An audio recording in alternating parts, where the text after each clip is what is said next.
Magandang araw po ng Lunes sa inyong mga kaibigan, o sabihin na nating maulan po na panahon ng Lunes, September 16, 2024. Update ko lamang po kayo sa lagay po ng ating panahon. Pero bago ho yan, huwag nyo po munang kalimutan i-like ang ating channel, at pasubscribe na rin po at pahit ng notification bell kung hindi pa kayo nakasubscribe.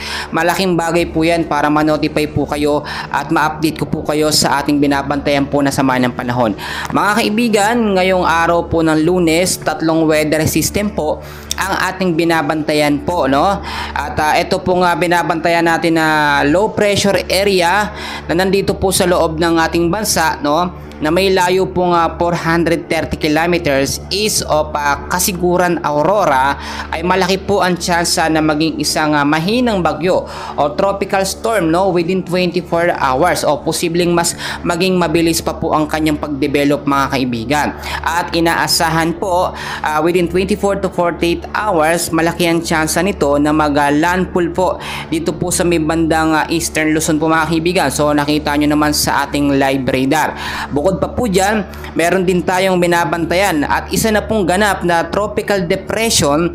Ito nga pong low pressure area na nasa labas po ng ating bansa, na may layo po ngayon na 2,000 kilometers east of Eastern Visayas po, mga kaibigan, na may hangin pong pumapalo ngayon sa 45 kilometers per hour, malapit sa sentro na may bugso pong pumapalo sa 65 kilometers per hour, pa northwestward po ang kilos sa bilis po na 20 kilometers per hour. So mga kaibigan, yan po yung dalawang low pressure area at isa'y mahinang bagyo na. Bukod pa po dyan, meron din po tayong southwest monsoon or hanging habagat na siya naman po nakakapinsala at nagbibigay ng pag-uulan sa ilang bahagi ng ating bansa.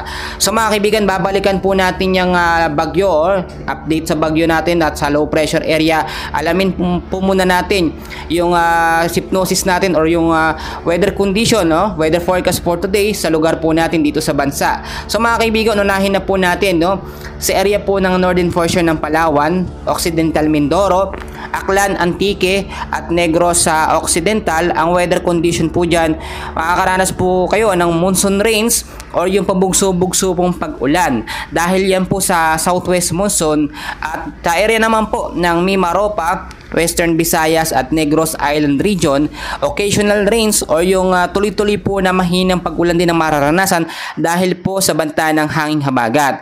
At dito naman po sa area ng Zamboanga Peninsula, BARMM, Sacsayhuaman, Caraga, Northern Mindanao, Bicol region, Batangas, southern portion po ng Quezon, Zambales, Bataan at the rest po ng Visayas, weather condition po dyan, maulap na kalangitan pa rin ang mararanasan. Ngayong araw po ng Lunes, asahan ng mahina hanggang sa malakas po na pag-ulan pagdating po sa hapon at sa gabi dahil po sa southwest monsoon. Sa Cagayan naman po at Isabela, ito po'y apektado na nito nga pong trap ng low pressure area na nakapasok po sa ating bansa, mga kaibigan. So inaasahan din ng malakas na pag-ulan dyan pagdating po sa hapon at sa gabi. Sa Metro Manila po at ilang bahagi po ng Calabarzon, kasama na po ang Mindanao, maulap din po na kalangitan ang mararanasan dahil pa rin po sa southwest monsoon, mga kaibigan.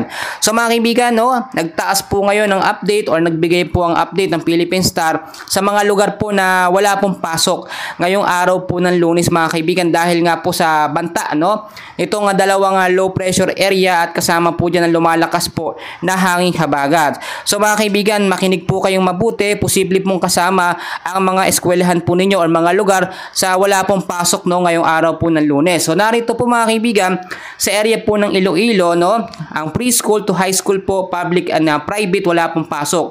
Bacolod City, preschool to high school, public po at private, wala rin pong pasok. Sa Palawan po, yung Busunga, all levels po, public and private, wala pong pasok. Talisay, Negros Occidental, wala rin pong pasok. Dito po sa may bandang Occidental Mindoro, all levels po, wala, public and private. Magsaysay, Occidental Mindoro, all levels po, public at private, wala pong pasok. Sa Occidental Mindoro din po, dun sa Mamburao, all levels po, public and private, wala pong pasok. Sa Rizal, Occidental Mindoro, wala din pong pasok. San Jose, Occidental Mindoro, Coron, Palawan, all levels, wala pong pasok, at inaasahan po yan hanggang September 17 po dahil po sa banta ng sama ng panahon. Isama na rin po natin, kasama na rin po dito ang lugar ng Kalibo, Aklan, all levels po, public and private po mga kaibigan.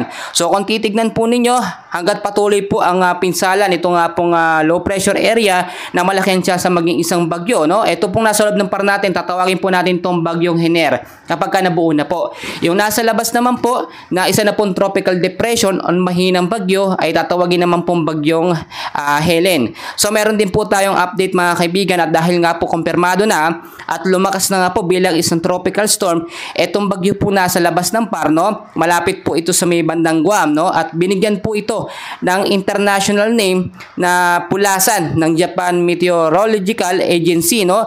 So taglay po nito ngayon mga kaibigan, nabanggit ko na po ang hangin na lumalakas na po ngayon sa 65 kilometers per hour, malapit pa rin sa sentro na may bugsong pumapalo sa 95 kilometers per hour.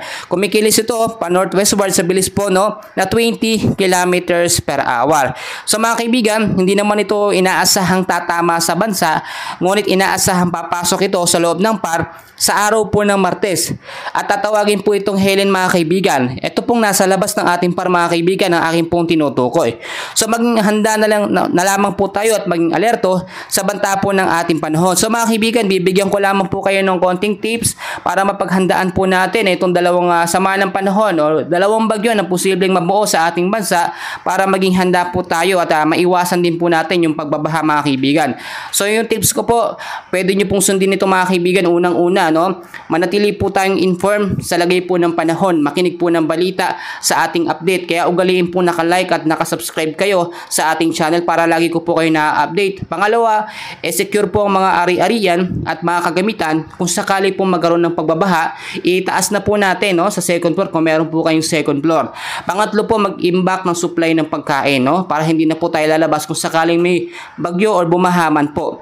Lumikas po, kaya mag-evacuate sa pinakamalapit po na lugar at alamin niyo po yung lugar sa LGU kung meron pong malilipatan mga kaibigan, no? Magkaroon po tayo ng communication, no? Communication plan kung ano pong dapat natin gawin kung sakali pong lumakas po yung bagyo, no? Manatili po sa loob ng bahay kung wala naman pong importanteng gagawin or lakad po.